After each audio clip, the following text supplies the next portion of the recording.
여러분, 만약에 말이에요. 여러분이 갑자기 회사에서 해고된다면? 병원비가 수백만 원 나온다면? 아이를 키우는데 돈이 없다면? 우리나라에서라면 정말 막막하겠죠? 하지만 세상에는 이런 걱정을 하지 않아도 되는 나라들이 있어요. 바로 북유럽 국가들인데요. 그런 나라가 정말 있어요? 네, 있습니다. 그런데 이 나라들이 처음부터 이렇게 살기 좋았던 건 아니에요. 놀랍게도 100년 전만 해도 이 나라들은 우리보다도 더 가난한 나라였거든요. 그럼 대체 어떻게 이런 기적 같은 변화가 일어났을까요?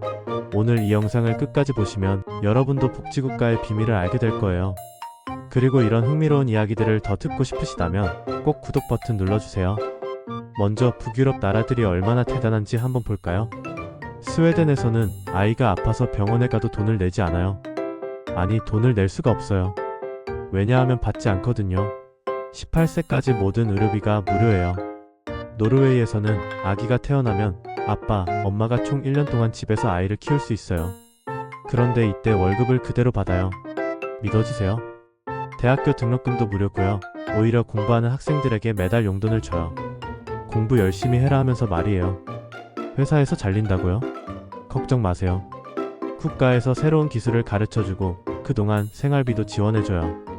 와, 이게 정말 가능한 일이에요? 네, 가능해요. 그런데 여기서 정말 놀라운 건 이 나라들의 과거예요. 여러분, 1900년대 초만 해도 스웨덴과 노르웨이는 정말 가난한 나라였어요. 스웨덴 사람들 중 많은 사람들이 너무 가난해서 미국으로 이민을 갔어요. 그 숫자가 무려 130만 명. 당시 스웨덴 인구가 500만 명 정도였는데 4명 중 1명이 나라를 떠난 거예요. 상상해보세요. 우리나라로 치면 1200만 명이 외국으로 이민을 간 거와 같아요. 정말 심각한 상황이었죠.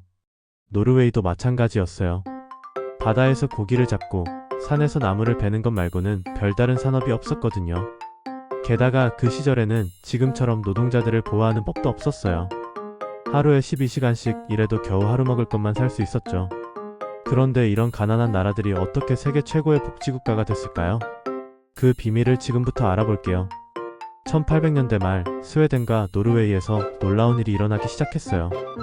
바로 노동자들이 힘을 합치기 시작한 거예요. 왜 우리만 이렇게 힘들게 살아야 하지? 부자들만 잘 살고 우리는 왜 이렇게 가난하지? 이런 생각을 하는 사람들이 모여서 노동조합을 만들었어요. 혼자서는 회사 사장님한테 임금을 올려달라고 말하기 어렵지만 여러 명이 함께하면 목소리가 커지잖아요. 그리고 또 다른 놀라운 일이 일어났어요. 바로 협동조합이라는 게 생긴 거예요. 협동조합이 뭐예요? 쉽게 말해서 여러 사람이 돈을 조금씩 모아서 함께 가게나 공장을 운영하는 거예요. 혼자서는 가게를 차릴 돈이 없지만 100명이 조금씩 모으면 가능하잖아요. 이런 협동조합들이 점점 성공하면서 사람들은 깨달았어요. 아, 우리가 힘을 합치면 뭔가 할 수 있구나. 그래서 이번에는 정치에도 참여하기 시작했어요. 우리도 나라 일에 목소리를 내자. 1930년대 스웨덴에서 정말 특별한 정치인들이 나타났어요. 이들은 이런 생각을 했어요. 잠깐, 만약에 모든 사람이 잘 살 수 있다면 어떨까? 다른 나라에서는 부자는 부자대로, 가난한 사람은 가난한 사람대로 살면 되라고 생각했어요. 하지만 북유럽 사람들은 달랐어요. 모든 사람이 똑같이 소중해. 그러니까 모든 사람이 잘 살 수 있게 도와주자. 그래서 이런 약속을 했어요. 돈을 많이 버는 사람은 세금을 많이 내자. 그 세금으로 어려운 사람들을 도와주자. 그럼 부자들이 싫어하지 않았나요? 놀랍게도 많은 부자들이 동의했어요. 왜일까요? 부자들도 깨달았거든요. 아, 가난한 사람들이 많으면 도둑질도 많아지고 사회가 불안해져. 그럼 우리도 불행해지네. 모든 사람이 잘 살면 우리도 더 안전하고 행복하게 살 수 있겠구나. 이런 생각의 변화가 바로 북유럽 복지국가의 시작이었어요. 1940년대부터 북유럽 국가들은 본격적으로 복지제도를 만들기 시작했어요. 먼저 병원을 많이 지었어요. 아픈 사람은 돈이 있든 없든 치료받을 수 있어야 해. 학교도 많이 지었어요. 모든 아이들이 공부할 수 있어야 해. 집도 많이 지었어요. 모든 사람이 살 곳이 있어야 해. 그런데 여기서 정말 중요한 건 이 모든 걸 국민들이 함께 만들었다는 거예요. 우리가 세금을 많이 내는 건 싫지만 그 세금으로 우리 모두가 잘 살 수 있다면 기꺼이 내겠어요. 선거 때도 누가 우리를 더 잘 도와줄 수 있을까? 를 생각하며 투표했어요. 단순히 정부에만 맡기지 않고 시민들이 직접 참여했어요. 우리 동네에는 어떤 복지가 필요할까? 함께 고민하고 결정했거든요. 와, 정말 대단해요. 그런데 이런 시스템이 지금까지도 잘 작동하고 있나요? 2024년 현재 북유럽 국가들은 여전히 세계에서 가장 살기 좋은 나라들이에요. 매년 발표되는 세계 행복 지수에서 1위부터 5위까지 거의 북유럽 국가들이 차지하고 있어요. 그리고 이 나라들의 특징이 뭔지 아세요? 사람들이 서로를 정말 많이 믿어요. 길에서 지갑을 떨어뜨리면 99% 다시 돌아와요. 가게에서 물건값을 깜빡하고 안 냈어도 괜찮다. 다음에 주면 되라고 해요. 환경도 세계에서 가장 깨끗하게 보호하고 있고요. 여성들의 사회 참여율도 세계 최고 수준이에요. 그런데 문제는 없나요? 물론 문제도 있어요. 세금이 정말 많아요. 소득의 50% 이상을 세금으로 내는 경우도 있거든요. 하지만 진짜 문제는 따로 있어요. 첫 번째 문제는 기다림이에요. 병원은 무료지만 진료받으려면 몇 주씩 기다려야 해요. 그럼 급하게 아프면 어떻게 해요? 응급실은 바로 치료받을 수 있지만 간단한 수술이나 전문의 진료는 정말 오래 기다려야 해요. 스웨덴에서는 무릎 수술을 받으려면 6개월을 기다리는 경우도 있거든요. 두 번째 문제는 물가예요. 세금이 많다 보니까 모든 물건값이 비싸요. 햄버거 하나가 우리나라 돈으로 2만원, 맥주 한 잔이 15,000원이에요. 외식 한 번 하면 10만원은 기본이에요. 세 번째는 날씨예요. 겨울이 너무 길고 추워서 우울증에 걸리는 사람들이 많아요. 특히 해가 거의 안 떠서 하루 종일 어둡거든요. 그래서 술을 많이 마시는 사람들이 늘어나고 있어요.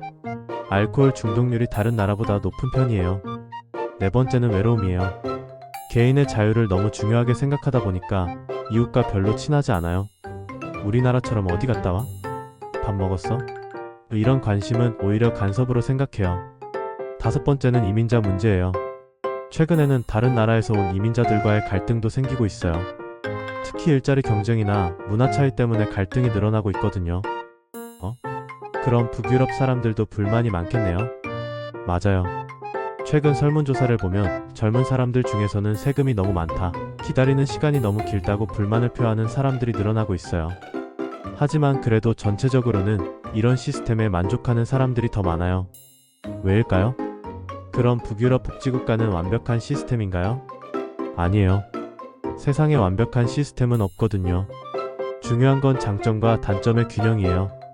재미있는 건 이런 단점들을 알면서도 북유럽 사람들 대부분이 자신들의 시스템을 선호한다는 거예요. 왜일까요? 첫 번째 이유는 안정감이에요. 비록 기다리긴 하지만 결국에는 치료를 받을 수 있다는 확신이 있어요. 돈 때문에 치료를 포기할 걱정은 없거든요. 두 번째는 평등이에요. 부자든 가난한 사람이든 똑같은 대우를 받는다는 느낌이 좋대요. 세 번째는 미래에 대한 확신이에요. 나이가 들어도 아파도 실업을 해도 나라가 나를 버리지 않을 거야 라는 믿음이 있어요.